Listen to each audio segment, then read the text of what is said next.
Hello techies, I'm Divya here. On behalf of CyberBrainer, don't you think the world of tech is evolving faster than ever? Now is the perfect time to dive in and build the skills that will take you places. With CyberBrainer, we are putting you in the driver's seat of your own future. We at CyberBrainer don't just teach your interest. We believe that knowledge is power, but it's applied knowledge that truly sets you apart. Whether you're diving into data science, mastering artificial intelligence, or exploring the world of cybersecurity, our courses are designed to give you the skills that matter. So let's jump into the session and make the future yours today. Thank you. Users are a group of Nokia. How we do it? Basically, whenever someone does, of course, the user ID is created and permission is given to them. But instead of giving the permissions directly to the user, we create groups of users. Like maybe some of the users or some of the authors may have to just create the content, create pages and prepare the pages. And they do not have the activation rights. However, some have some higher authority. Persons or authors have the replication rights. What basically we do is we create different groups of users and then we give the permissions to the group. If a permission has been given to a group, then those permissions get applied to all the users within that group. And a group can have a collection of users as well, as a group can be a child of another group also.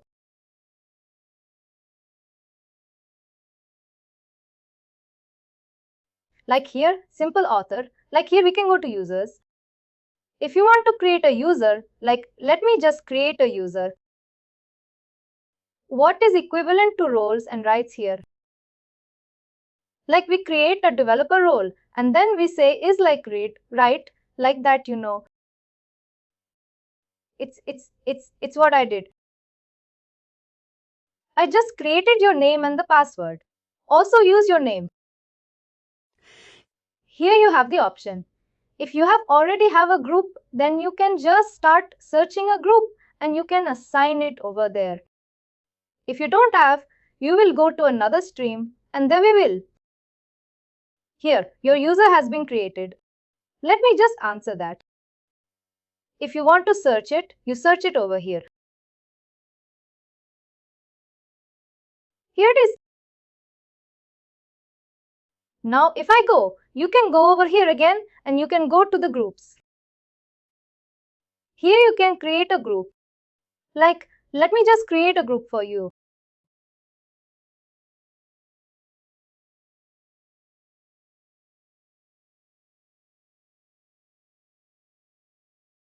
Like I saved it. But if I go over here, this is a simple group has been created. It has 0 members in it. The members are 0. If I go over here, it has a member of them.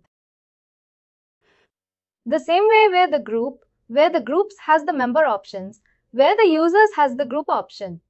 In the same way, group also has the member option. You can even add the members.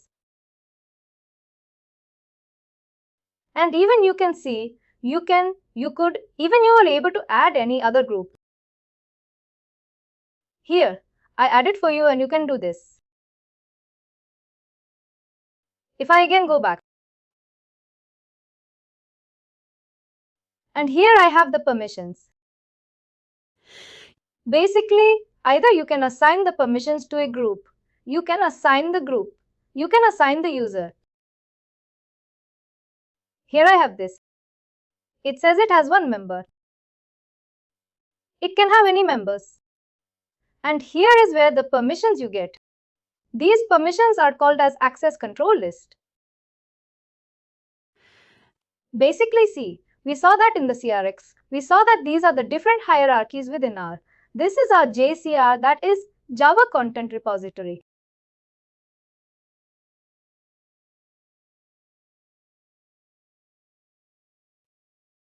CRX3 screen helps us in is basically a UI for our JCR, that is Java Content Repository.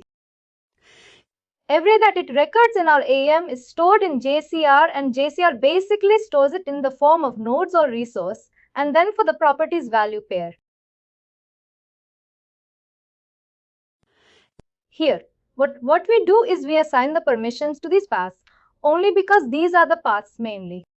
These are the paths which we need to find the permission. If someone has the permission of only read, write on content, then what we will do is we will write add a CL and then we will give the path content. Content and whatever privileges that you want to do. Let me say that you just want to give read. Here you have the JCR read. You can further assign some deformation like read only properties and not a node. Here you have the read nodes and not the properties. If you want to perform some read operation programmatically and using this user, if you are logged in as a user, this user in your code, when you consider that from your code base, if you want to read something in the JCR. Now, of course, you have to gain a session, and for gaining a session, you would gain it.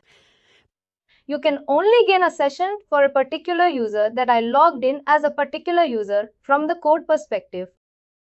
And then I am performing these much of operations. Because when you log in with this group, then you can either perform the whole read or read only properties or read only node. Read access control means further, if you want to read, they only want to know the permissions that were done. Permission that they are on this path. It just lets me give a whole permission, JCR read. And I said allow it further. You got to restrict something that also you can. Here I've given the whole of the permissions.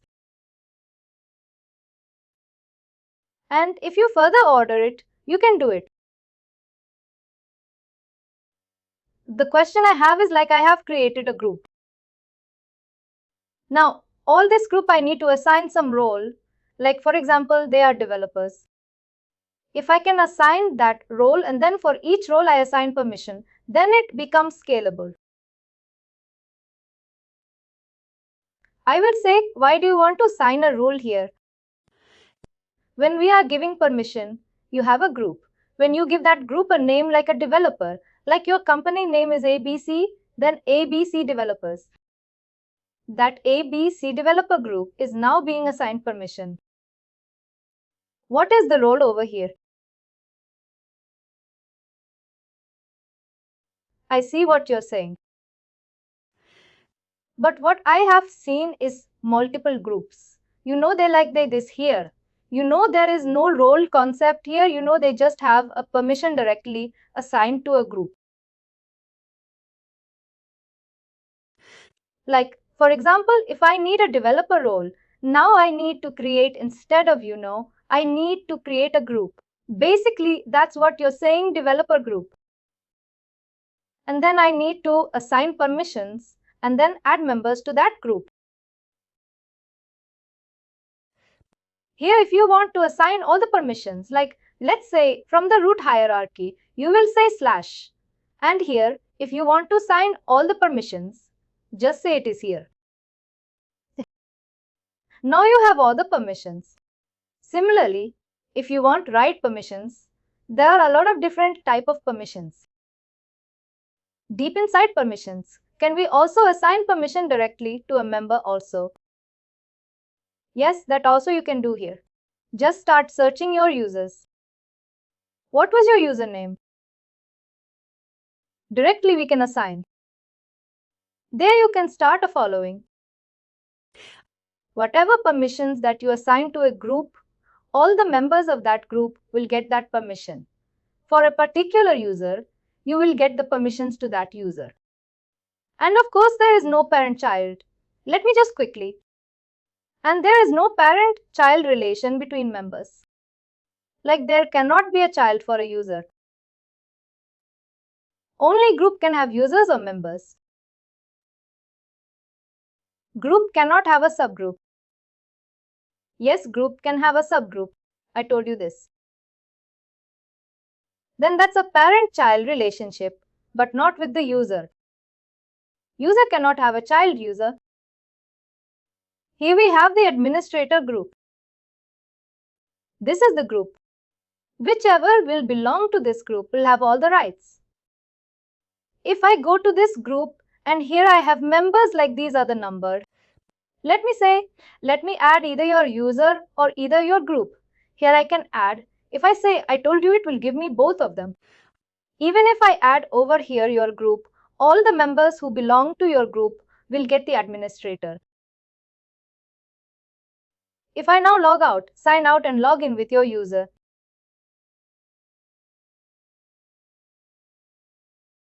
See, I'm logged in with your user. Then that subgroup already had some permissions. It will override. It will override. See from parent the permission. Get close down to the bottom hierarchy. Now, whatever permissions are missing there in the child, it will automatically get it from the parent. In case if in child you give some extra permission, that is, that the child will get those extra permission. Like you consider, you give the permission to forget about the administrator that we added to the group inside the administrator. As of now, you just have the Tojo group where you sign the permission. You just sign some read permissions. Now you have 3 or 4 members over there, and for one of the members you want to sign some extra permission. You can go and sign that extra permission that only user will inherit the permission. That only user will inherit the permissions on the group as well as will have its own permissions. Got it at the top level. You give the basic foundational permission and then you add more to specific things to the subgroups. Basically, yes, permissions in an organization level permissions should not be assigned directly to user. It should be assigned to group only. You just have to segregate and create different groups of all depending upon your different requirement of the group. Every organization has different groups and each group has its own purpose and different permissions are assigned to different groups. That's done. Here, we created like all these users group. Let me just show you another thing which is here we are working. This is all I want to tell you, like here I have to tell you. This is all the touch UI screens. What happens is prior to 6.2, prior to Adobe acquired this product, there was another set of screens which was classic, which we call it as classic UI screens. If you have worked on sales, there are also other tools like AOS also. They keep on bringing new features to their screens or like more, better UI interface and all. Same way, initially Adobe, AEM also has these old screens.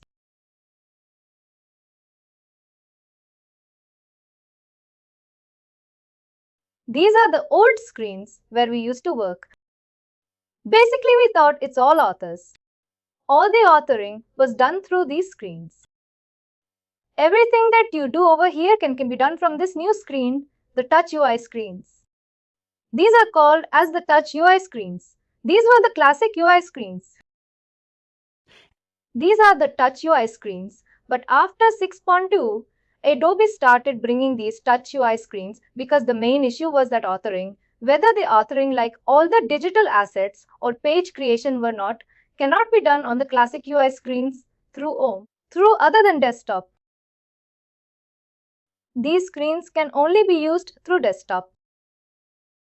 Mobile and laptop iPad, these screens were not compatible to be used over there. That is why Adobe came up with this. These Touch UI screens which help authoring authors to do their tasks without using desktop. Any device. Now, this means this is responsive. In other words, it's responsive. It's really responsive for different layouts for different devices. Now I said until 6.0 or even 6.2 also it was there. Or till 6.3 also, it was even 6.5 also. Has this?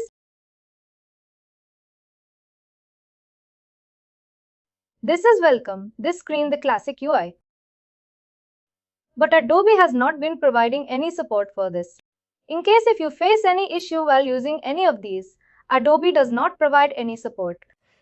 They say They completely say that our engineering team has been working on the Touch UI and Classic UI are not being used to kindly move everything to Touch UI.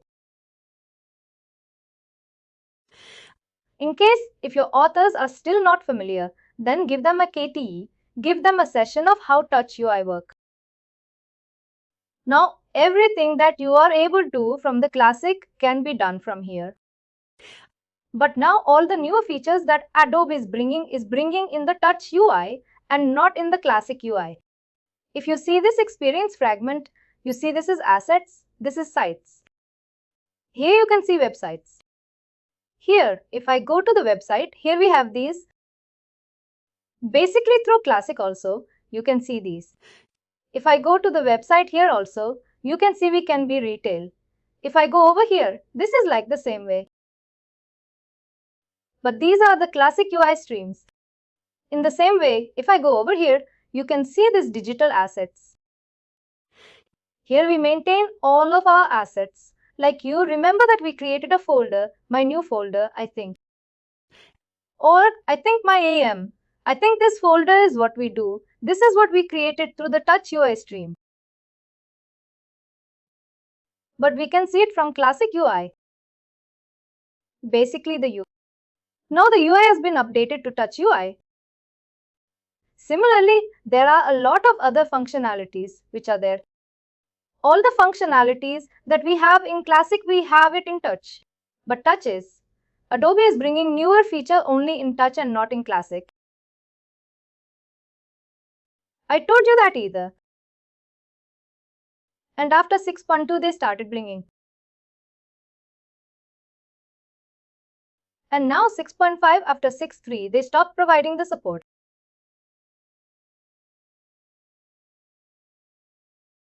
And now in Adobe as a cloud, it's totally blocked. You cannot even open the Classic UI streams. These Classic UI streams are not even available or they are blocked, whatever you can say, but they are not there in cloud. It's only TouchWiz streams which are available in the cloud. When we work on components like here, we open the components. Basically, what was one of the main tasks when we go to Classical Touch? Of course, it's the authoring. Make sure it is authoring. Quite a lot. It is an authoring, but along with that you see all our dialogues, our component dialogues. All our dialogues, the dialogues we have within our components. We are going to be in detail. Here we opened it. You see all these are my dialogues for my Touch UI.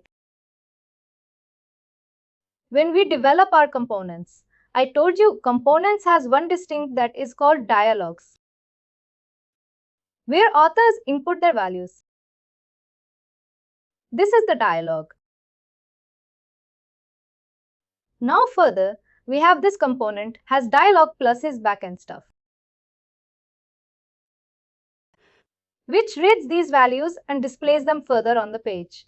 The component has basically a dialogue and HTML and some backend type of files. Now this dialogue, you see, this is a Touch UI dialogue. Similarly, in Classic UI, the components were developed in a different way. This dialogue mainly were developed in a different way. And for that, a different technology or different thing was used to develop this format. Basically, now Touch is all together in a different way. Now it's all Touch. When you basically do a migration from Classic to Touch, then you also have to move your components to make it Touch compatible. That is also a development task. That is a single development task that you have to do. Plus, there may be few where you may have to move some of your configuration. But that is a part of your AEM upgrade. Because they keep on changing their hierarchy where you can place your code.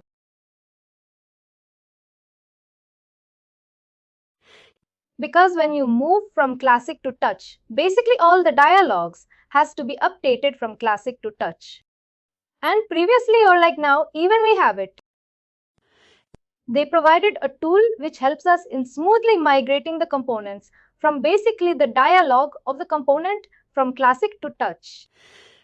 That tool does few of the migration, but in case, if you have done some customization in your classic, your dialogs that it cannot move, you have to then manually fix those things. This package manager helps here or no? Package manager like, how do you think package manager helps you? Package manager only used for content moving. We are not talking about content moving. We are talking about components. That's what package manager only used for moving content from one place to another. Yes, but here we are talking about components. How does this? Package manager will not be used. The components.em has any tools by default or? Yes, there is a tool. Basically, there is a modernization tool if you search on that. When you will find that there is a modernization tool or just simply search, how would you migrate classic UI component to touch? It will give you the whole improvement. Modernization tool is Adobe tool or outside.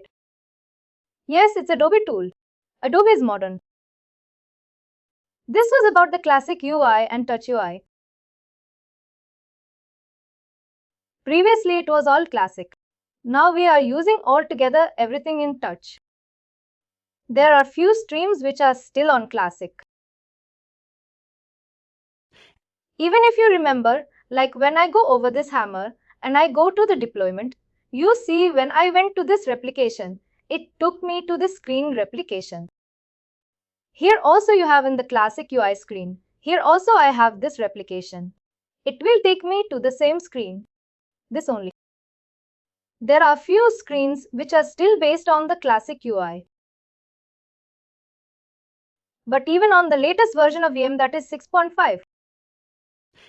But going forward on Adobe as a cloud, these classic screens have totally been removed and they are no longer in use. And this replication screen is also all gone. Going forward on Adobe as a cloud, it's not the replication way of working that is used, but it's a distribution way of that in use. That is altogether in a different way.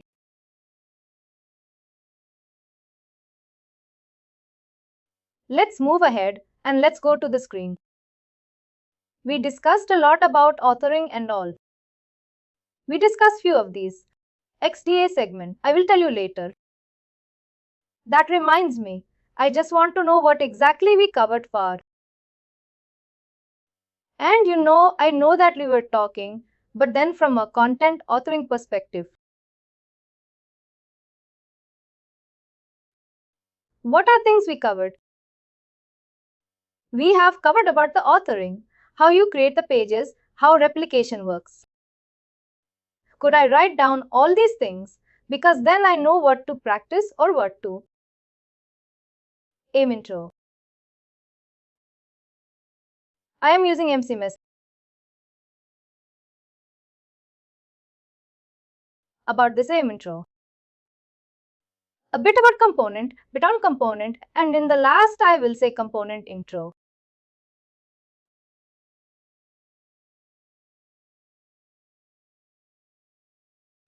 Authoring replication package manager.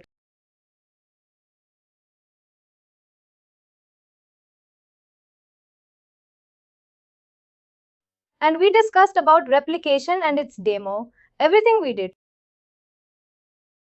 Why we used package manager. We discussed, and if we talk permissions, this is security users. Security. We discussed group and permission. And classic versus search.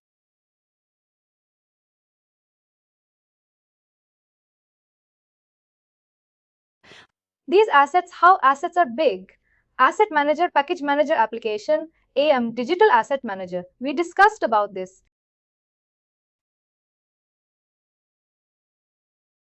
Asset manager. We discussed about. Now let's do with some start. with some back-end things of creating a new project, and let me open it. Let me go over here and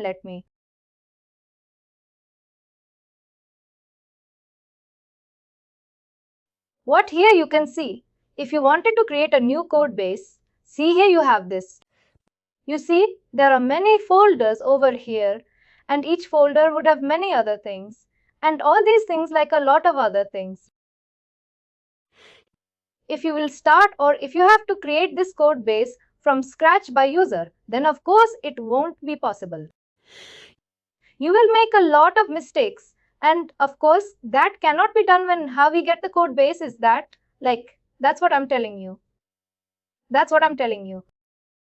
That's what I'm about to tell you, how you get this code. I told you need to have Java plus Maven.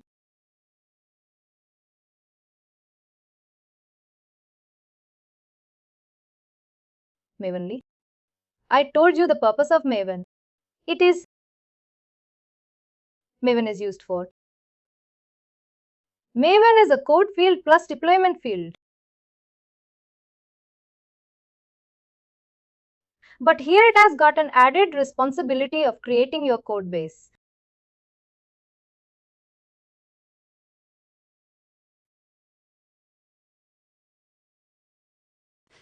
Here, of course, Maven, whenever you will use the Java, any simple Java project, there you can build the code base and deploy the code base. But here, instead of creating the code base from scratch, you can. What Maven does is it gives us a Maven, in collaboration with AEM, they developed a single, simple command that will help you in building the code base from scratch. Here, let me just try to get that command. It's over here.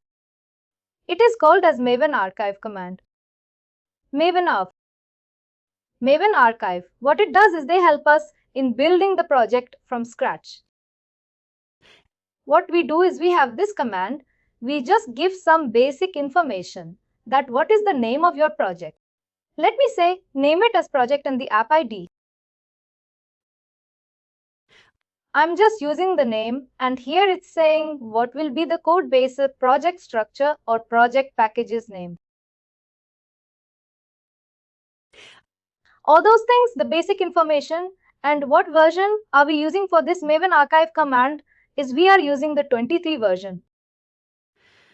Since we are working on AEM 6.5, this is the best compatible or the latest compatible version which works with 6.5.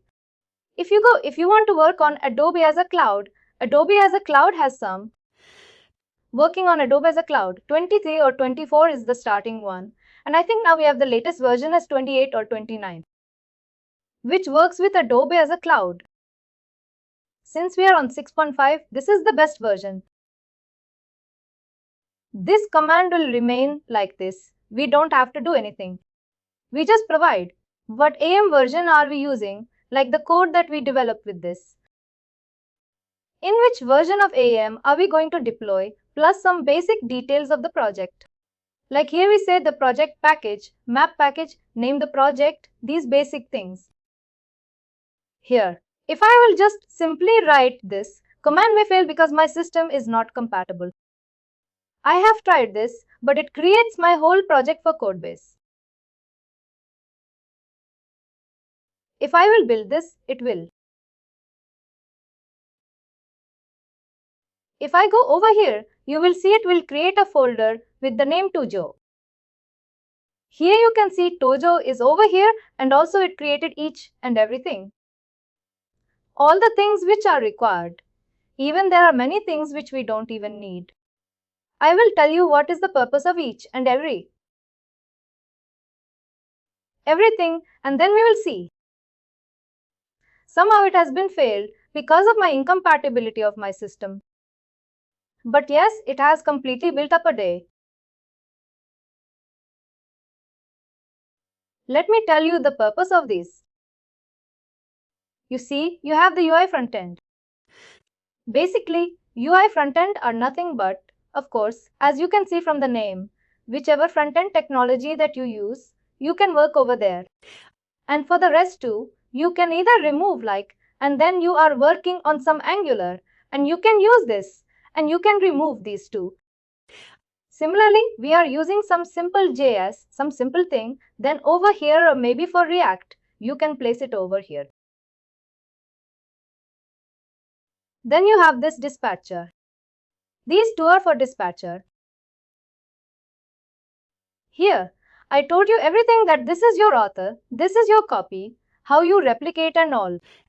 Here we said that there will be a layer of dispatcher which will with the responsibility of this will be catching and load balancing. This dispatcher code sits over here, but ultimately it does not sit. Or this code does not go in your AEM server, or it does not sit within AEM server. What happens is the AEM server is over here. Either this is an AEM server, this is an AEM server, this is an AEM server. What we do is we use another Apache server, Apache HTTP server, and then we use to deploy this dispatcher module. Every company, when they start working, they will have an AEM code as well. Also, they will also have an Apache HTTP server, and within that Apache HTTP server, they will deploy this dispatcher code. This dispatcher code will then be deployed over there and will do the load balancing and catching. Here in the dispatcher, we will write all these things. All contains, all is nothing. This is an empty. Like here, if you go inside the src, inside the main, inside content, nothing. You won't find any code base. This is all empty. Nothing. No code base over here. But here what happens is when you build and deploy, when you build your code base, then what happens? I told you everything. Everything is in the form of packages. Like here also, if I go to the package manager,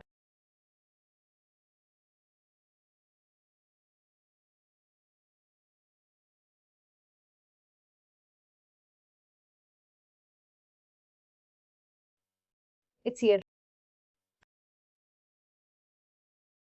Everything that gets installed inside of our AEM is in the form of packages only. Whatever we create, even it's in the form of packages. Here also, when we build our code, what happens is ultimately, when we build our whole code base, it creates the package out of it, the zip out of it, and that zip which contains the code from all of these or whatever we need. Like we do not need this dispatcher code, or we do not need this UI content code. Then remaining this code from all the above folders and all the above modules will be zipped into this all folder. Every like all folder, when we will start building our code, it will create a target folder. And within the target folder, that zip will be stored, and that zip will ultimately get deployed in our AEM instance. And that zip, even if you see, it's a two-way step.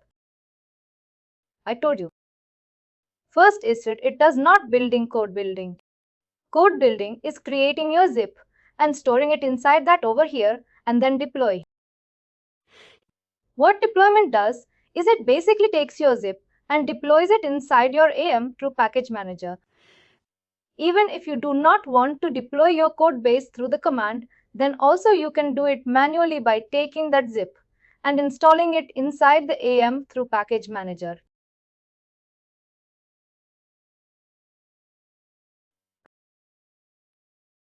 Here we have all these, and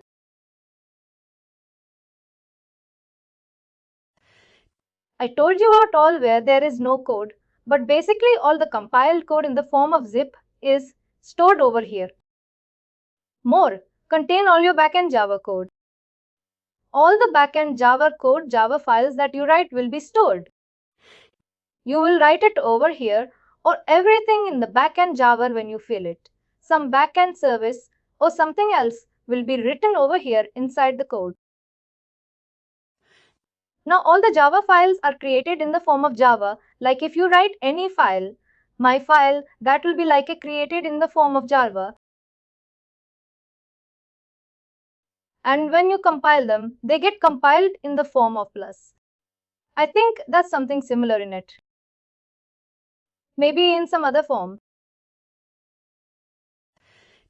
When you have a lot of files, then what you do is you compile all those files in the form of class and then you form a jar.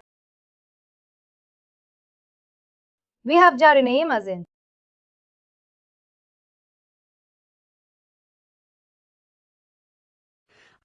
What happens is when you compile your backend code, all those files get compiled and form a jar out of it.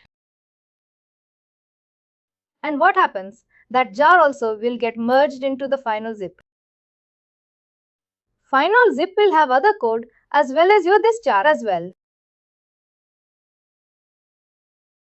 But in AEM, just one more thing in AEM, we do not call them as jar, we call them as bundles. There's a minor difference between a jar and a bundle, which I will tell you later. We have this IT test for writing your test cases. IT launch. I haven't used it. What is the purpose of this? Like, I don't know. What happens is that with the newer versions, they keep on releasing some new things. And I don't know what is this. Like with newer versions of Maven Archive. Like here, I'm using the 23 version.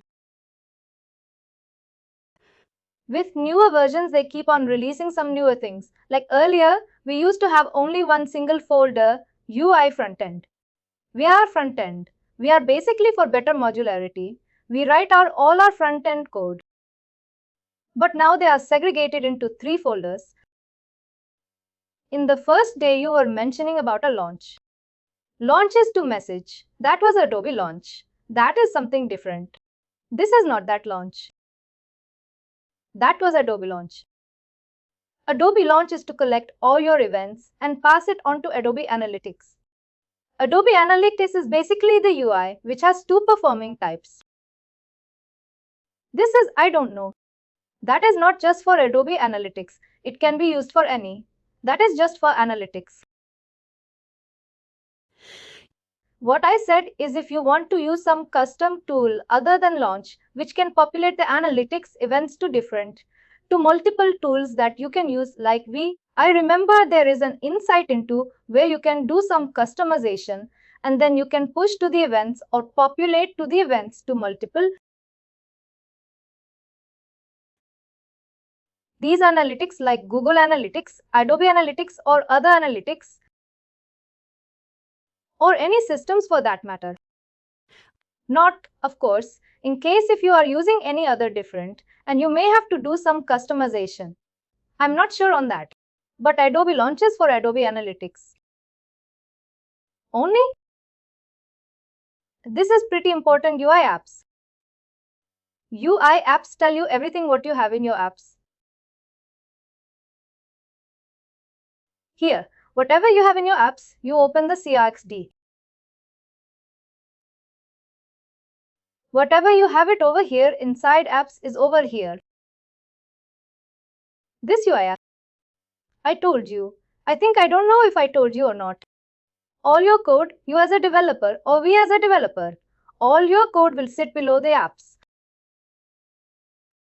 You mentioned.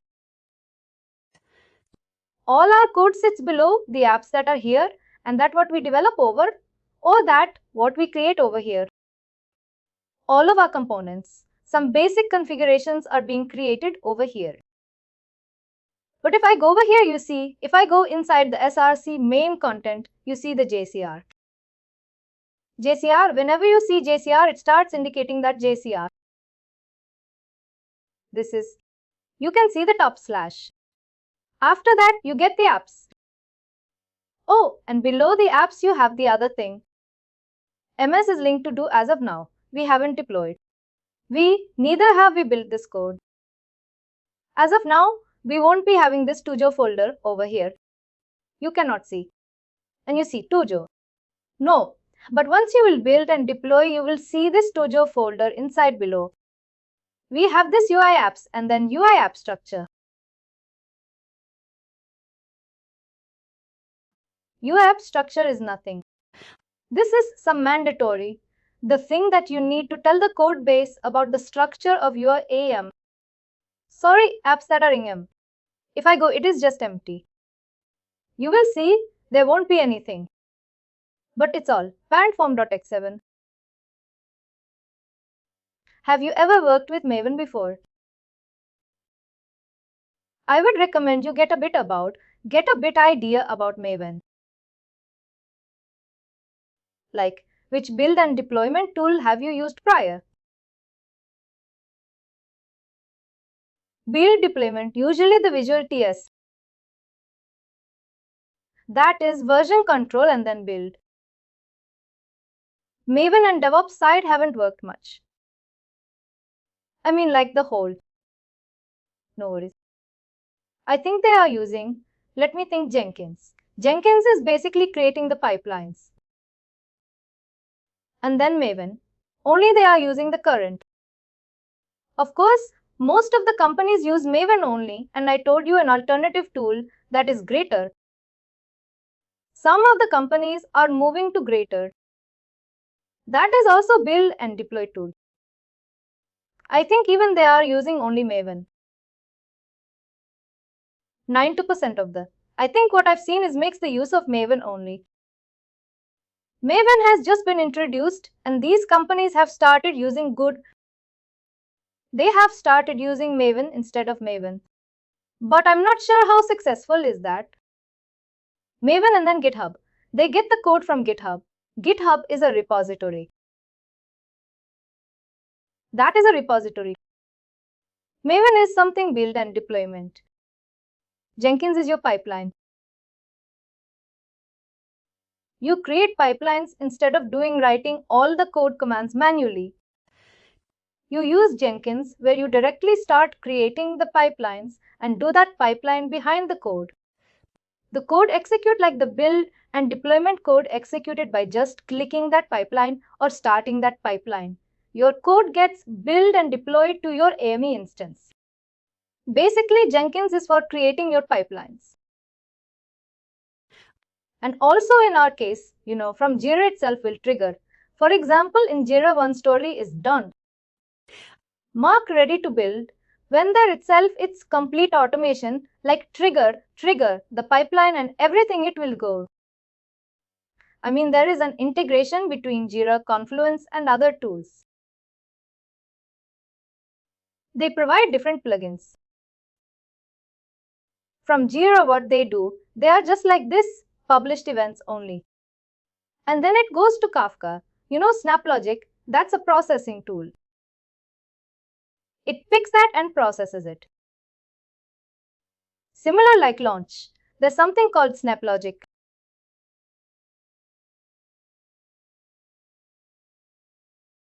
UI structure tells it nothing, but it tells about the structure of your app. If I open this, it will only give you the folder name, which will be there in the app's hierarchy. If I go below, it shows you that filter route. You only provide the path. Like here, you have the apps link apps. Like, this is some basically to tell you about the structure or the parent folders within the apps.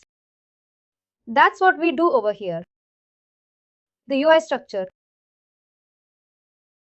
The main ones are, of course, the code. All I already told you, it's nothing, it's empty. All the final compiled code. When you compile your whole code base, a zip which contains even your bundle. I'm not saying now, I'm not going to say jar, it's all bundles. Remember bundles. I will tell you what is the difference between a bundle and a jar. But as of now, it's all bundle, which is code and code. And of course, ultimately it merged into the zip up. Zip up here and then zip, get deployed. I told you about dispatcher. You see dispatcher for dispatcher also. They have different folders. In case, if you are using your own dispatcher, you create your code inside dispatcher using some cloud. Because when you go on cloud, your dispatcher code, also the whole configuration of dispatcher code gets changed. Like in on-prem you can do everything. You can do anything with your dispatcher code, Like if you want to use any third-party tool, any third-party module that also you can use within Dispatcher, but they are going forward. In cloud, there is a whole lot of restrictions.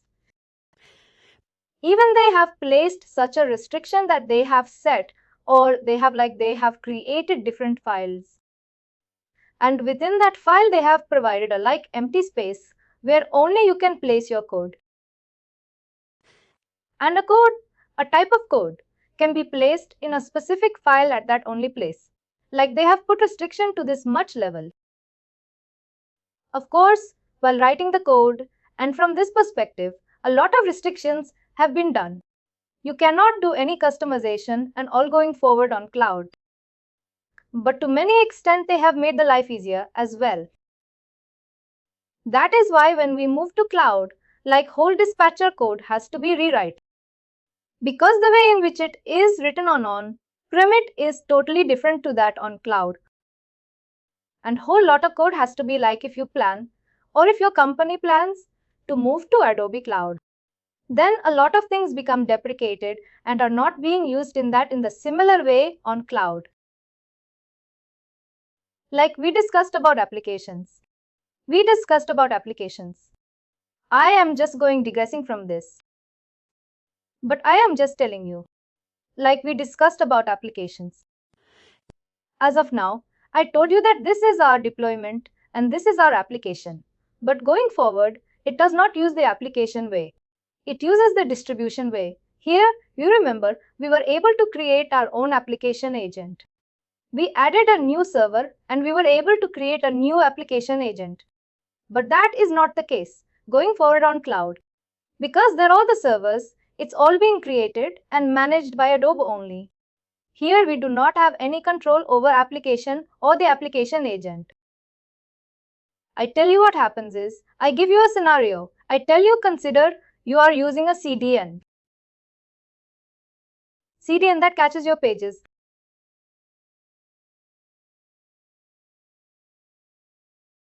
Now take an example. What happens is you are firstly, here request. I told you from the end user comes to a dispatcher.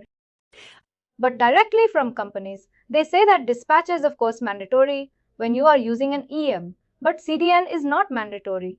CDN is up to company's policy whether they want to use a CDN or not. If it's a simple site which is used within India or within some region of India, why would they use CDN? But if it's a global site, then of course they would think of using an EM. But they would think of using a CDN. CDN here is a content delivery network which helps you in further catching and providing web player and, like you, can catch everything. A lot of things can be done on CDN. CDN is only basically used for images and digital files.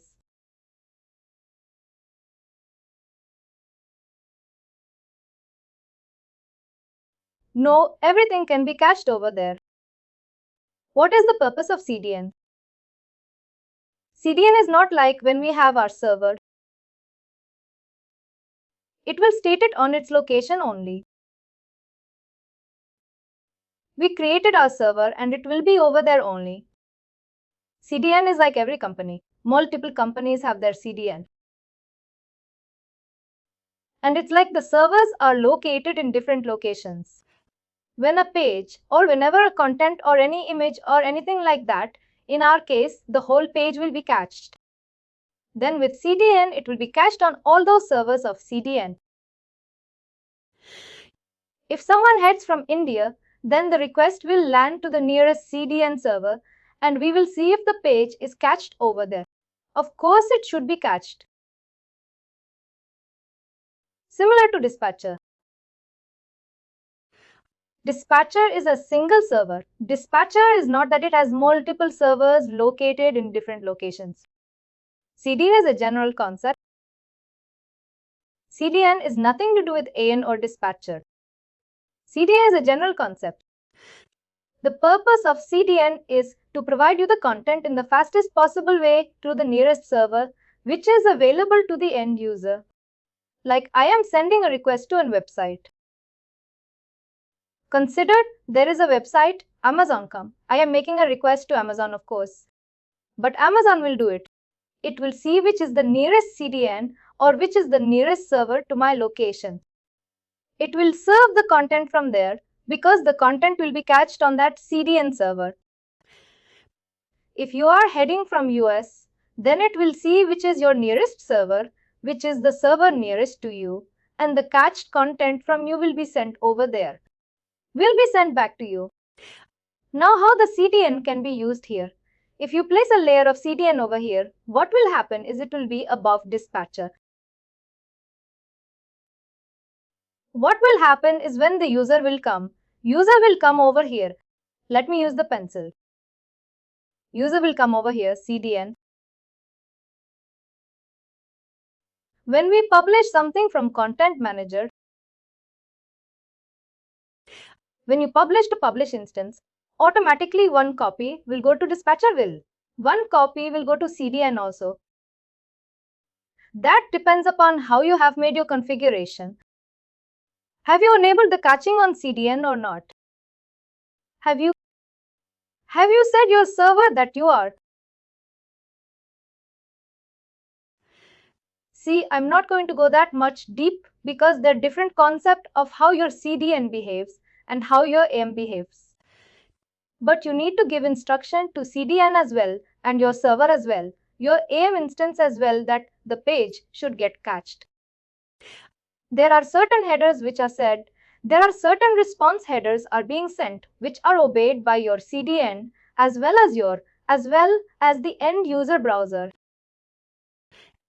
We say that the end browser has cached your page because it's not with all the sites. But if a site sends some headers, those headers are being obeyed by all the browsers as well as your CDNs as well.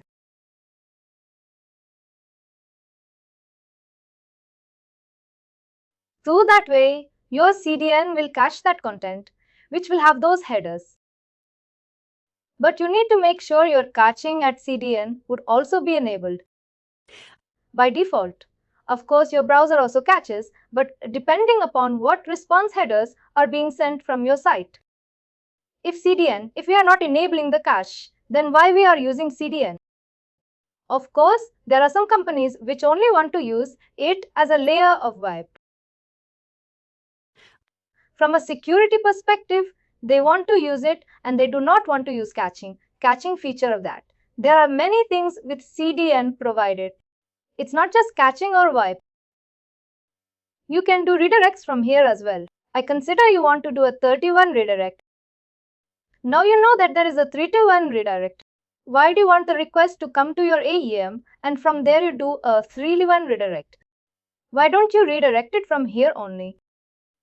Of course, it will prevent and get to your server, load to your server. There are many things that you can do from CDN. It's not just caching or rewipe or even redirect. There are other things as well you can do.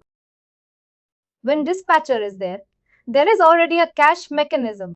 Why do you want the request to land on your dispatcher if you can serve it from your CDN? You are saying one more cache on top of one cache. Another cache. For multilingual, multi-regional sites, of course you have CDNs as well, which helps you in caching and loading. Now I told you about CDN as well. Now why was I discussing CDN is because during replication, when you activate any page, your cache should get cleaned on your dispatcher as well as your CDN as well.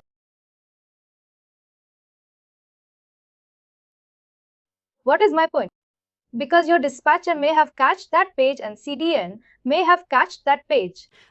When you activate any page, then a request should be sent to clean that thing on dispatcher and on CDN. Since dispatcher is now a part of AEM, there is a provide default configuration which does that. There is another agent which is called as dispatcher flush agent. When you smooth the replication, you will see that dispatcher flush agent. It will automatically clean the dispatcher cache. But for cleaning the cache of CDN, you have to explicitly write something. Write some code.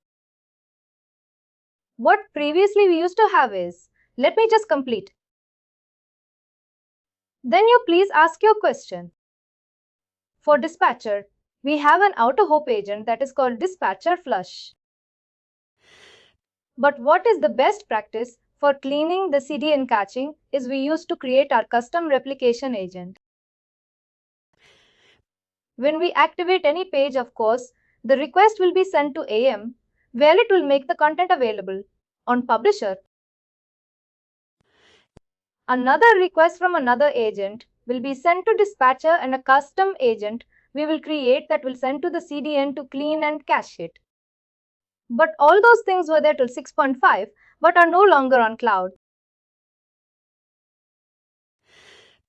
If you are using some cloud these all together, you cannot create a custom replication agent to clean the CDN cache. But altogether, a different way has to be done. Those are the differences from in the cloud. Yes, they have put a lot of restrictions in the code. What all you can do? A lot of APIs which we were able to use on 6.5, those have been removed. Altogether, our internal way of working on Adobe Cloud is altogether changed. I told you about CDN because I wanted to let you know this thing. Other than this, there are a lot of other things I have been doing. But I told you about CDN because of this. I would definitely love to have those kind of discussions. Something like from a scaling perspective, you were touching in that, and multilingual. Those are the key discussions I would like to have. Because the other things, when I play, a lot of things I can cover, but then these things definitely your experience. Definitely I like. And one thing, the question I was going to ask is when you say clearing CDN, you meant to say overwrite with the new content, deleting the old one. It does not mean overriding. There is no direct way. You just have to find whether your CDN is compatible to get newer content. But what clearing? What by that I mean is when you activate the page should clear the cache at dispatcher level as well as at the CDN level. The cache at CDN level should be clean because if that page is cached over there, the end user will make a request. It will see that the page is cached. It will be served from there only. And the request will never come to your dispatcher or to your AGM. What will be the point?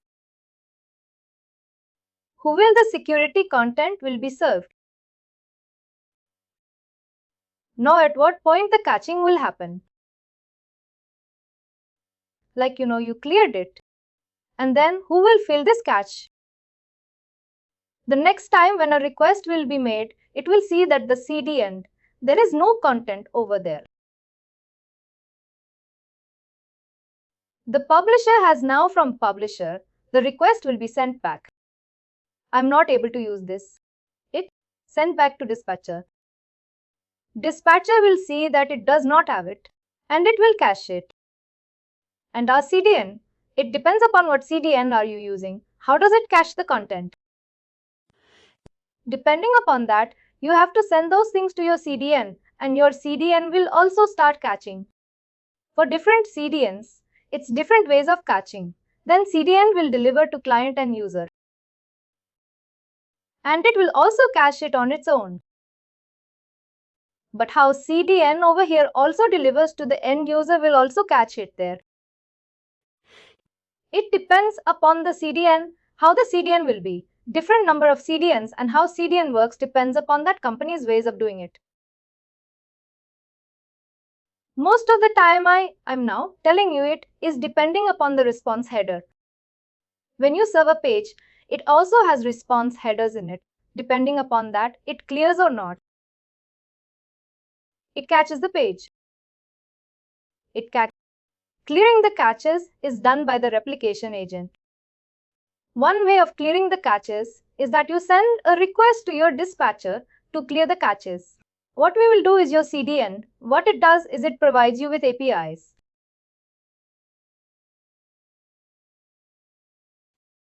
Or the CDN. Those APIs, I am telling you as a random example, those APIs are different APIs. To cache the page, to cache the whole hierarchy, or to add any redirect rule. All these can be done through API calls. What from your code you will do is you will write a custom replication agent which will trigger that API call and will clear the caches at your CDN that you will receive. And why do you want to create a custom replication agent? Because with every activation of page or every activation on any asset, that agent should automatically get triggered. That is why we will use a replication agent over here. Like we created the file you refer for. In a similar way, you will create another replication agent which will behind the thing you will write some custom code and that will make an API call to your CDN. When we activate a page, one copy will go to the publisher. And then also the replication agent will have additional API calls too. If we implement that way, then it will have additional copy to clear dispatcher and CDN cache. Yes, but that will altogether be a separate application. For cleaning the dispatcher cache, there is already one which is always by default provided by ADM by default for CDN cleaning CDN cache. Because CDN is nothing to do with ADM. It's altogether separate. Dispatcher is basically dispatcher has a dispatcher module installed on Apache HTTP server.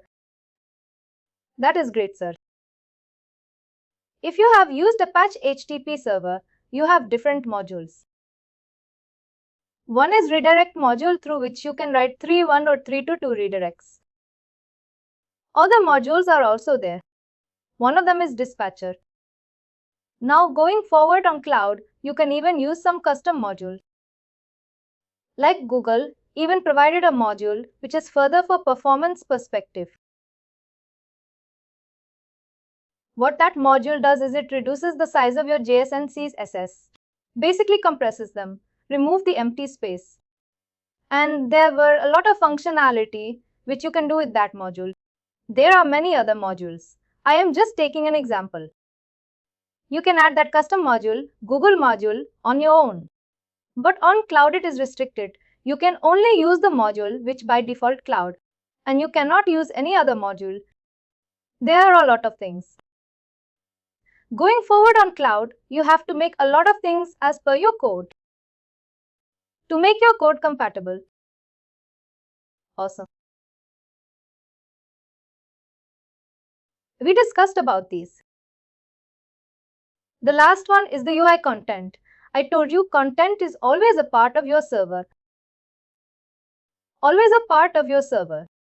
But what happens is sometimes some of the content, like the root hierarchy, like here if you see the root hierarchy, like here we have the root hierarchy.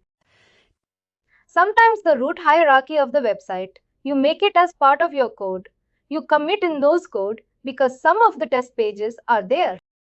Why? Because when you go to when you build another server from scratch, then you have the root hierarchy and then you can create some of your pages by yourself. Further, of course, to get all the pages, you have to use package manager. But as of now, once you deploy your code, if you want just to create few pages and add the initial hierarchy, then that's what you can create. If I go to the Tojo and if I go to the UI content and see it, it will create a default hierarchy for you. If I go inside here, you see it created my JCR root and below the JCR root, which folder should be there? Tell me which folder should be there. Which one? Content folder. Here you will see you have the content folder. It will create the hierarchy for even the DAB. Even for your Tojo. Tojo is your new site hierarchy that you created. If you go to Tojo, you will see it created the US and E, N and a simple page as like a complete hierarchy it created. Once you will log, once you will build and deploy this code, you will see that there is a Tojo project over here will get created. Like we have the victim. And similarly, it will have the root hierarchy. Similarly for them also, it will create an initial hierarchy and a folder and a simple asset as well. And when we discuss about experience, we will see, what is this?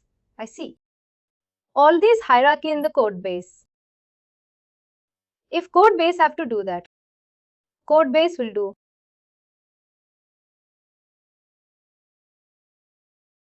Inside the code base, you have .content.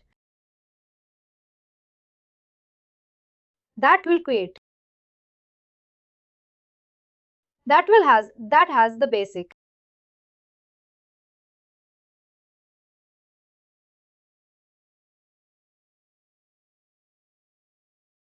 That structure is inside the JCR repository.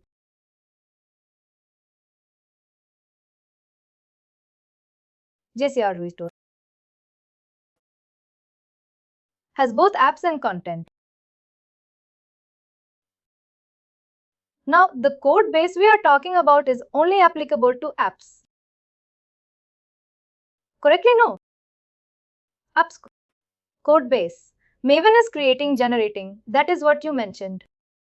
Maven is generating that code base. Now, why we that the content? You now link that structure and why there is a content. Can you explain one more? That's what that link. That is inside the UF.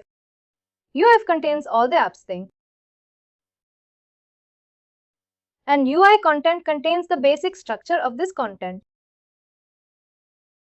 Even if you do not want to deploy it. Even if you do not want that. I do not want my base structure of content. That also you can do. You can simply either remove this or we can comment this. Now, what is the advantage of having that UI.content and inside you showed me the structure. See, I tell you the basic structure is the UI content. Inside the UI content, you have the basic structure. Now you go and build your new server. Today you have an existing server where you have created a lot of pages. But now you wanted to create another server, maybe a dev server. Dev server, when you start building, you want the whole code base.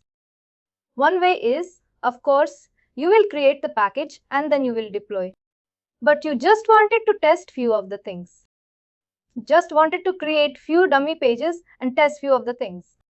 You have introduced some newer functionality for which you have created a new server.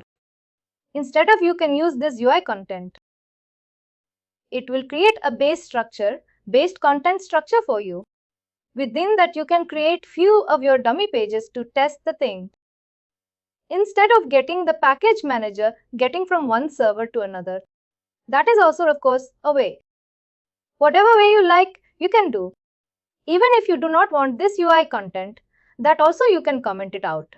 In order to test our code, you can have some sample contents here. Exactly. A simple project hierarchy created for your website. Upcoming website. Now the thing is, now the question that should have come from your side is, you have your sample hierarchy over here. First time I deployed my code base, it's my sample. Hierarchy got created and then further on I created hundreds of pages. Now, if I again deploy this code, I do not have those hundreds of pages over here. I will commit it in my code base. When I will deploy this code base again, sample hierarchy will override those hundreds of pages, isn't it? Correct. What we do is just for the first time, I will have this UI content and then further I will comment this. Comment this in the Maven options. In the Maven options, here we have the POMXL, which is the main configuration. I opened it. It is saying that all the modules that will be there. And why I said you use 4.2 and 4.2 is by default. It is Maven also. When it creates the project, it uses these only ports for building and deploying. This is another reason. Let me firstly do comment what all modules I do not need. Of course, the UI. This is not a UI training. I am removing all the UI things. The structure, of course, is not a part. I am removing all these. I am commenting all these. I commented. Let me move this as well over here to the bottom.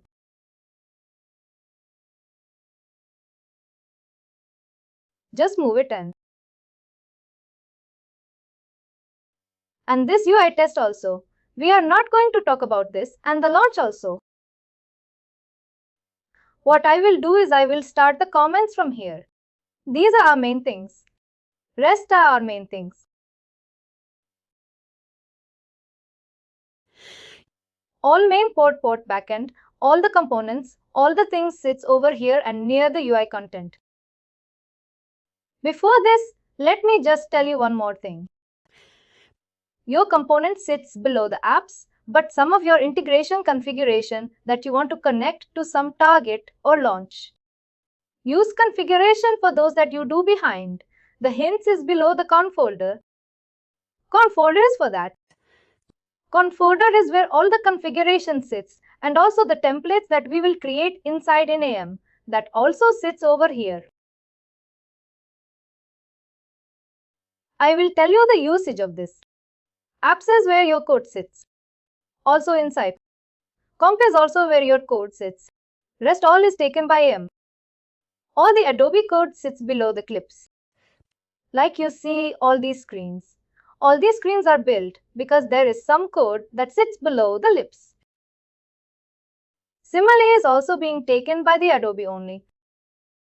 All these, like you remember, we created the application agent. All those, some configuration and all the AEM code also sits below. But basically all the AEM out like Adobe's GSEs or all that code sits below the lips.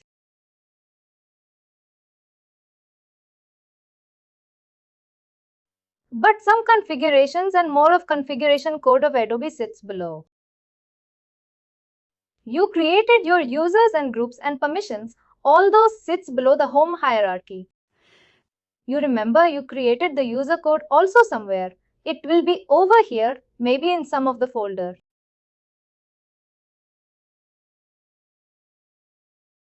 All the users groups are being stored in the home hierarchy.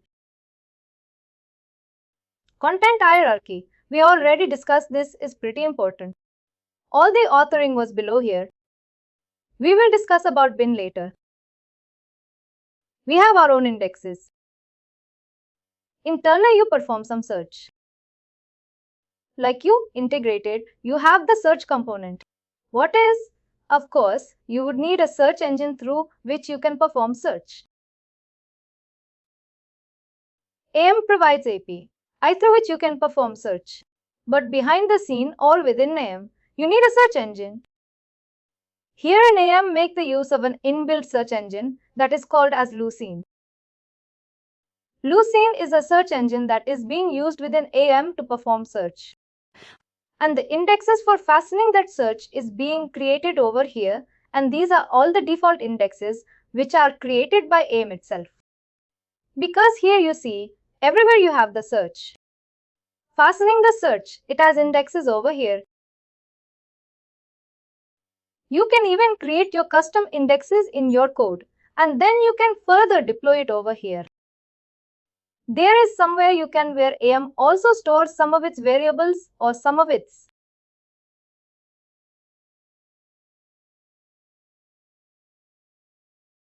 See where is something used. I consider you are hitting some third party and you get a JSON out of it. Where in AEM would you store that JSON? Somewhere in the bare earth. In the same way, like all those, like if you want to take some backup or something like those can be stored inside the bare earth. Like CAM maintains the auditing, like who audited which page, who authored which page at what particular time. They maintain the records over here in bare earth. Similarly, like those sort of things are being stored inside the bare earth.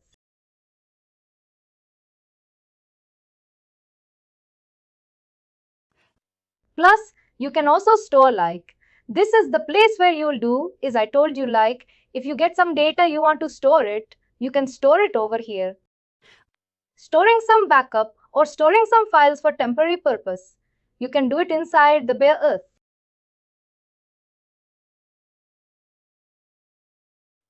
I think this is some temporary storage or some like maybe some caching or something like that.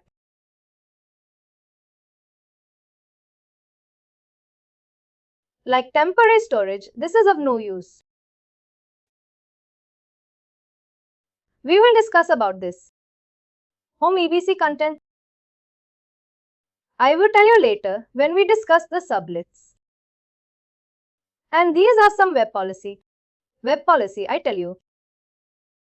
You remember when we were assigning the permissions.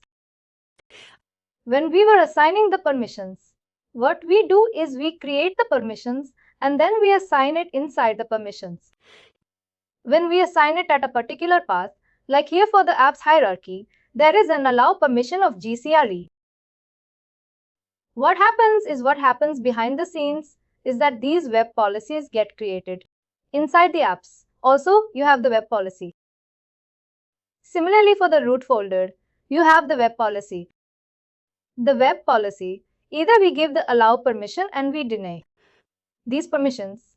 Whatever we assign from here for that path, these web policies get stored over there. And it tells whether the permission was allowed or denied and what was that permission. Whether it was a read permission, whether it was a write permission, what type of permission, and to which particular user. If I click on allow, it says the principal name is this. This particular was either the user or group to whom the permission was assigned and what was the privilege that was assigned. It was the read permission. It's not that the permissions are stored in the home. Users and groups are stored in the home. Permissions are being stored for that particular. If we assign a permission to folder, then those permissions are stored on that folder. And then we say whether it was allowed, denied type of permission, and to which particular user. We will discuss about the game and the few others when we will go into the like systems also, I will tell you. But when we will go into that, now what I wanted to tell you is how will you build and deploy this code. I was over here and we are here. I have told you about the CRXT folders as well.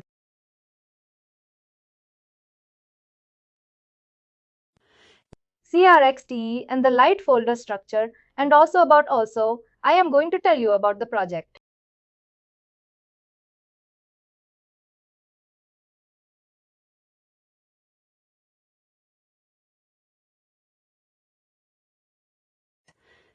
Inside this form, what I did is I just simply commented all the others and it's kept what all I need for this project. Also, what happens is there is a whole lot of interdependencies within this module. Like maybe this module may be dependent on one of the module which we are commenting from not getting built. I know that that is a dependency because I have been using it. Since we commented this, that is why I will uncomment it. I will comment it or I will see if there is a dependency. Also, since I commented this, it tests because I do not want to write any test cases. What I will do is I will skip building as well. There is a by default command that is Maven test skip and I will say to and I will close this.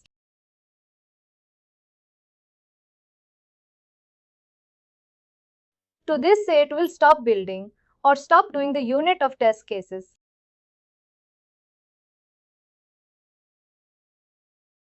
This is I am just doing. Of course, this should not be done on the actual production.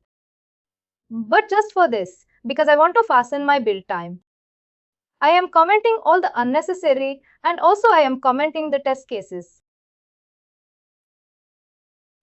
Now I told you the purpose of each and every folder. Inside the UI apps, if I open the form,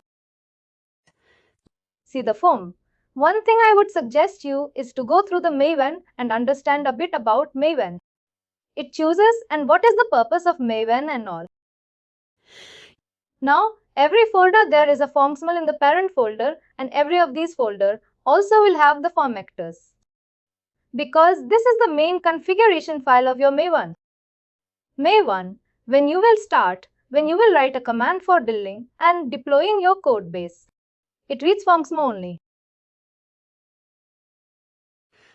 If you will write the command for building and deploying any other folder, like from this folder, it won't because there is no FormSmell. A folder that has the FormSmell that only can read your build and deployment code. You need to make sure that the configurations for those are there in the FormSmell. I will tell you about it. Here, this means I have the FormSmell over here. Also, I have the FormSmell over here inside the code. Also, I have the FormSmell inside the UI apps or in the other folder, like if I go to UI content. Here also it has the FormSmell. Does it mean that if I want to build my whole code base and I can write that build command from here? But if I only make a backend change or if I only make a component change, then I can even go over here. And instead of building the whole code base, I can write that command from here as well. It will only build this and will deploy this only. In that case, the whole code base won't get built and the target and the zip will not get formed inside the call. But within this UI apps, only the code will be built and will be deployed from here. For here also the zip will be formed, but it will be stored over here only. Let me just show it to you here. One thing I was doing is inside the form of UI apps, there is a dependency which I know, which I have to comment. For this code to successfully build, I know, see the UI front end, we already commented. That is why I have to comment this one.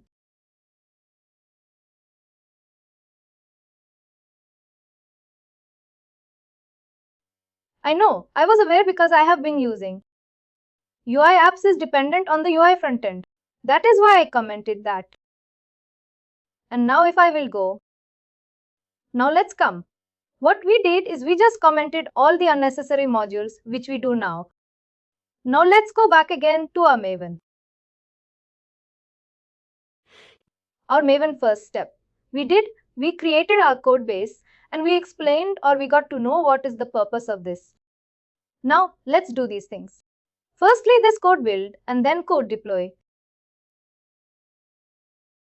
To do this, either you can cram those commands. That is not at all needed.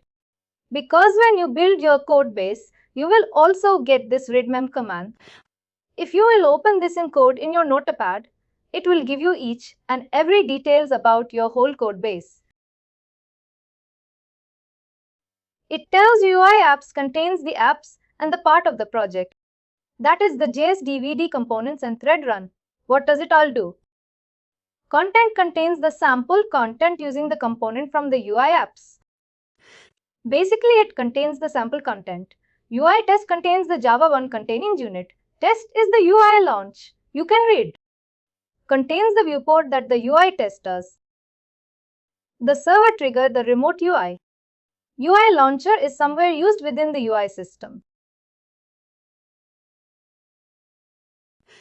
And UI frontend is an optional dedicated frontend build mechanism for Angular Winglet general guide. In our case, since we will be using some simple JS or CSS, there we can write our code. But it says you can write your code in the UI apps. But if you are using some complex frontend module, then you can use this. This readme command will give you information and the commands, each and every detail about your code. Here you see how to build. Can you see my screen? Are you able to follow me?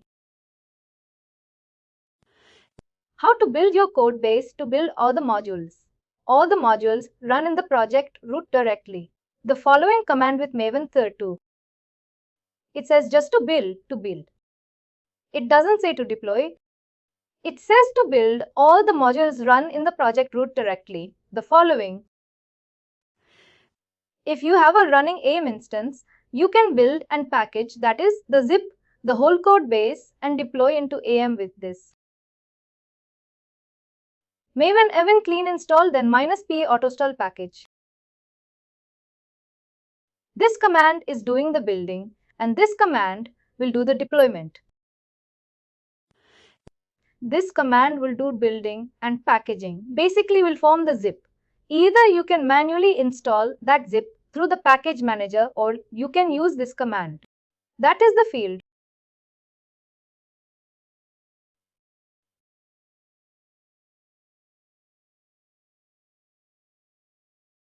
Or see here, the question should be where on which AEM instance will it deploy, whether it will deploy on author instance or whether it will deploy on publisher instance.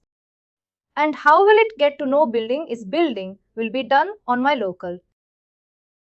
Deployment for deployment. Need to know where is my author running, where is my publisher running. Similarly, here it says to deploy it to the publisher instance and Maven clean, install -p, autostall package, publish, or alternatively you can even provide the port here. Here when I open the form, the parent form, Here, I showed you that in the configuration, the ports were here. You can see the ports were localhost or FASI32 and AEM published posted localhost and port store folder. That is why, by default, this written command cdeployment is taken care by this thing. Or this thing. It means that somewhere behind us in this, when I write this autostall package, it would be reading values over from here properties. What my point? If I show you, see Maven clean install for building, and then this is for deploy. If I go over here in the formsml, which is the main configuration file, if I saw this autostall package, which is used for deploying, you can see there is a mistake.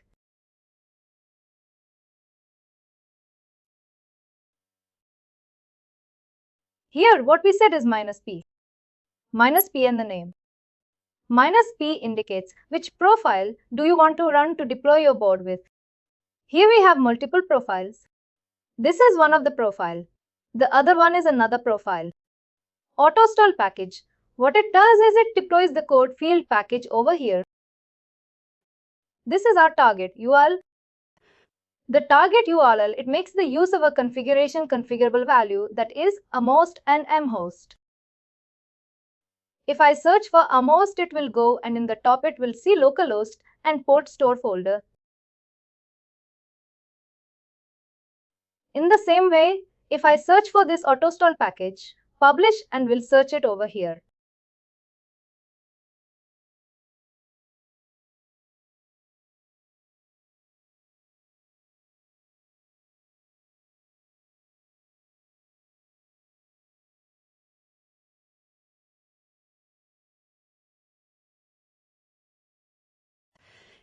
It's in the same way. If I search for autostall package publish, it should be using this publish port. If I search, you can see this is another profile.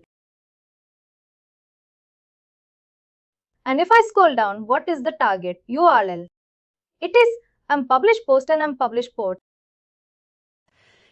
If I search over here, and you can see the URL over which it is deploying, that zip is Crex Pack Manager. Again, the pack manager. Either you can install it manually, that zip, or let this command do. That command will also do the same thing. It will automatically go to the pack manager and will install. If I search, you will see it will install it inside my 450. That is why says that you use for your local development. Use core file 0.5.3. That the default replication configuration and the default code deployment configuration also, you do not have to change. It let me always have this written command handy and let me use this maven clean install. What I'm going to do is I went inside this parent folder, maven toggle. Let me just clean everything. What I did is, I went inside this folder and here, as of now, you will see that there is no target folder. But let me just enter this down, maven clean install. What this command will do is it will build your code.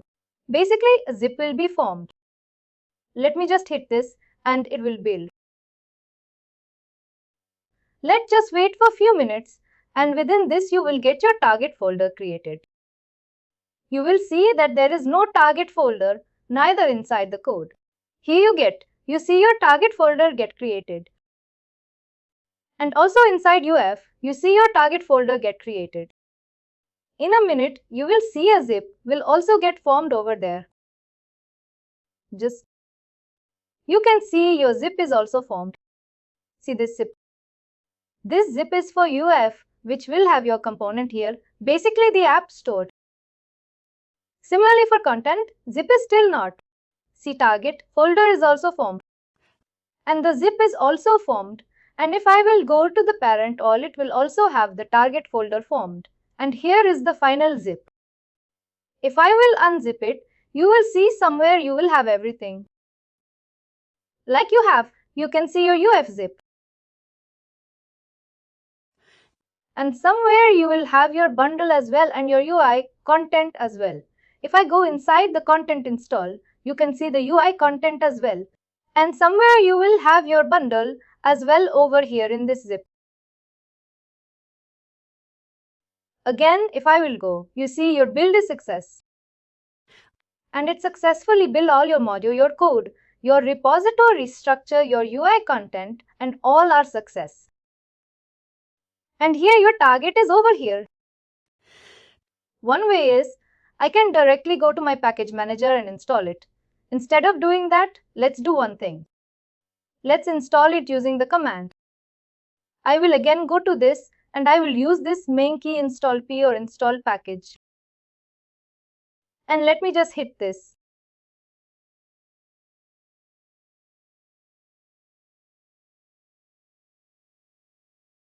What it will do is it will again build your code base. Even if I delete, let's see. Let me just delete the target. I deleted this even. Let me go inside the core and delete the target. And let me go inside the UF and delete the target. Now it will again be formed. I will hit this because I am again building my code base and using the command to install it as well. Let's wait and you will see in a minute. Your target is formed. And in a minute you will see your zip will also be formed inside the UF. Of course, the final zip will be inside the parent, that is the org. Here you can see it over here. And here you will see, in a minute you will see the target. And also then, once the target is formed, it will also deploy. Inside the package manager, you will see all your zips over here. Here you can see it. Told you UI content. Here you have the target and here you have everything. And it has also deployed it over here. Your command is successful. It has built your code base and also deployed because you can see it over here if I go to the CRXT inside the UF. Let me do a refresh over here. And just try to see where is it told you. It's over here. Everything is over here. See when you build a code base and you create a content. When you create a code base from scratch by using the maven archetype command. I will give you this maven archetype command. When you build your code base, it creates your whole code base from scratch. And also when I went inside the UF, it gave me much of default dummy code. Here inside the UF, you will go there. Inside the app you will see, these are the three folders. MSM here you will see the Tojo.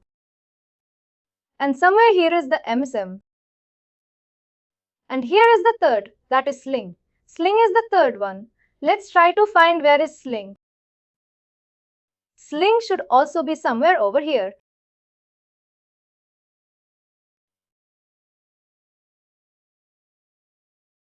It should be. I don't know if it's up. One thing, let me tell you one more thing. Now you have the UI content over here. The UI content also you installed. Where inside if I go to sites, you can see here Tojo project is over here. You can see it over here. Now what you can do is now you created a lot of pages.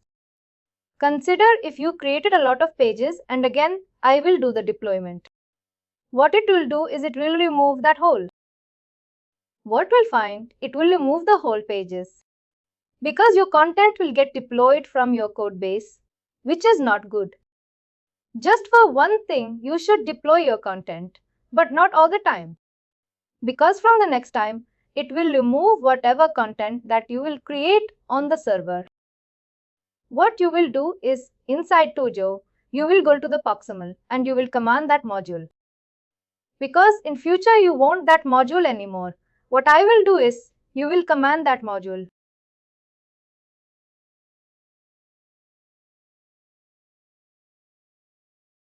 Now let me go inside UIFSRC main content. Here is the JCR root. Let me create another folder. Let me give it a name as the folder Tojo AEM folder.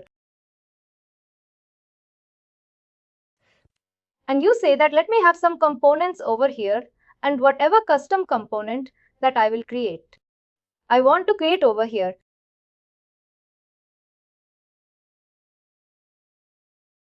Now, of course, whatever you will develop over here, let me just copy one thing over here. Let me just copy a component. Let me just copy the bread. Jump over here to this Tojo AEM folder. What I did is I just copied a folder and another folder. I created a new folder Tojo AEM and create another folder over here. Now one way is, of course, you can build again the whole code base and it's going to take 2-3 minutes. Or even your UI content, your code, all will be built, will be stored inside that all and then it will be inside your vegan server. But now, as I told you, since you made the changes inside your UI, why do you want to build every other thing? You have the prompted XML over here. Why not build only this? And you have the target over here. You can either manually install this zip or you can use the same command. Here, what I will do is I will go inside the U tab and again write the same command. May1 clean install a pip auto install package. This means it's not necessary that you have to build your whole code base. Even if you make a change in a single module, you can go and build and deploy that module only as that. But you have to build from the folder where you have the functional. Always remember, if you have the functional, then only you can build your code base from there. Point deploy your code base because when you write build may1 clean install this command, may1 clean install a ppm auto install package. Some of the configuration for these are written inside the com-protect table. If I will write this, and here we created this folder inside the JCR root. I have this apps in this folder. It should get deployed over AEM server. It's getting deployed. It's building and the deployment is success. Inside the UF, you should be able to see. But you won't be able to see. You still won't be able to see. You can see the Tojo is over here, but Tojo SEM is not over here.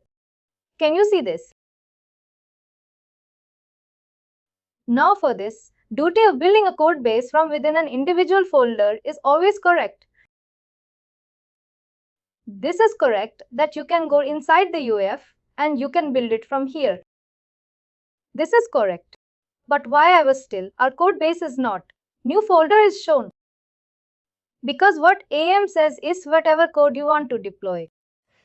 It's not that you can directly go and create it over here, like I ran inside the JCR root and I created over here. But you also need to specify it inside a configuration file that this is a new folder which I wanted to create inside the app. It's just within the app thing. Any new folder that you create inside the app, you have to explicitly tell it in your code base that you want it inside the app. Here, inside the content, you have the JCR root where you create your new folder. But inside metaf, you have your filtxml. Inside your filtxml, you have to mention which new folder is here. It was the name of that new. It was Tujo-M. Tujo-M is also what you have to mention inside your filtxml. Now if I will again go and do the Maven install, boto install, vacate, you would see in a minute. Your code will be your new folder with that breadcrumb module would be over here. Let me just see success and let me do a refresh. You can see Tujo-M over here and the breadcrumb. Remember, in case if you want something you are building but it's not there in your server, it's filtxml. Filter.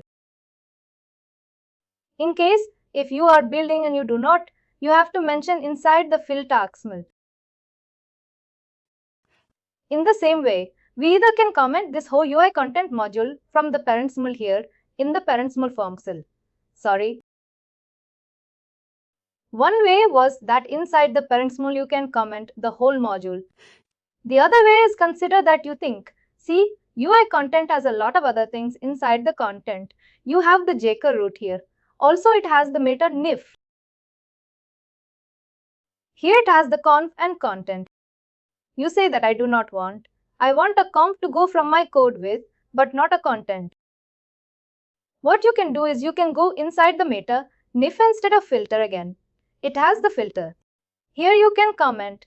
Here you can keep the conf as it is, but comment the rest of the things. This is another.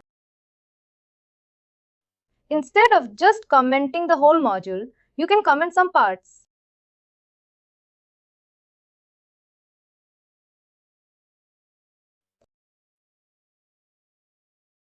This is what we did today is we created our code base and we deployed it over here. The next time, let's say next time now I commented my child over here. I commented this content. Here, if I will create a new file here, if I create a new page, and if I will again deploy my new code, say I will select a template for creating a new page. I will select template. Let me just select this content. I don't know what this template does. These are the content that we have provided. Find new page and open. And here, if you will do anything, you can do what I wanted to show you.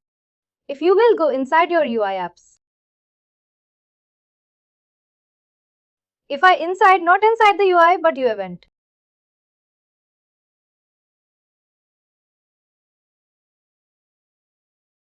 Now I am here inside the UI content.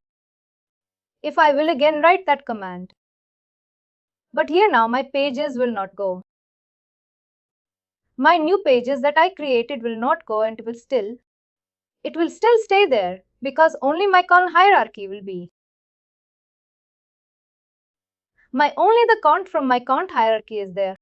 You see, this is over here. But at the time I will uncomment this. See, I uncommented this. And now if I will deploy this code, now I said not only the count but also my content hierarchy should also go from my code base. And now if I will again deploy my code, you will see a new page that you created. This new page, it will get disappear because your code will override it. Because from code you do not have that page and neither content should be a part of your code. Because content should always be a part of your server. Now, in a minute, once it will be deployed, I deploy the UI content, and now if I will refresh it, you will see overview. It's still there. I will just go on. Just a minute. If I miss a moment.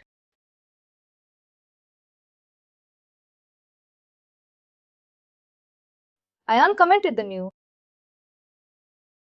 Its mode is merged. I didn't. That is a little. It's not maximizing. Let me do this. Let me just try this. And now do it. Let me just try this. Thing is that. Let's try it also. Sorry, come again. XML, do you save or auto-save maybe? I saved it. It does. Let's see. Let me just refresh it more. It's gone now. Here you can do this thing.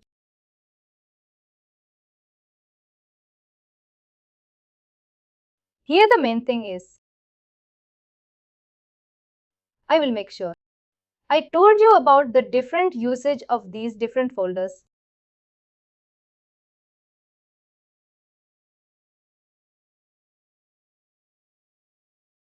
All for these dispatchers and all. And different folders over here.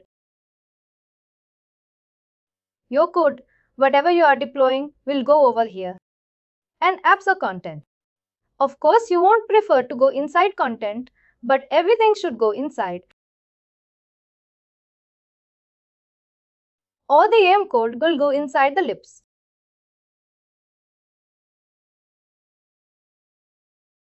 And some inside your configuration and your templates are created inside the cons.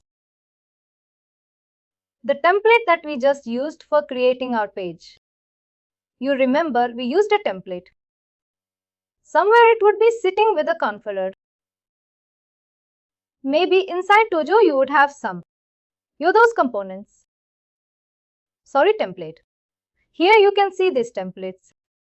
Somewhere over here you will have those templates. Somewhere like the page content here. Page templates. Basically, these are templates only. Please do like, share and subscribe to our channel.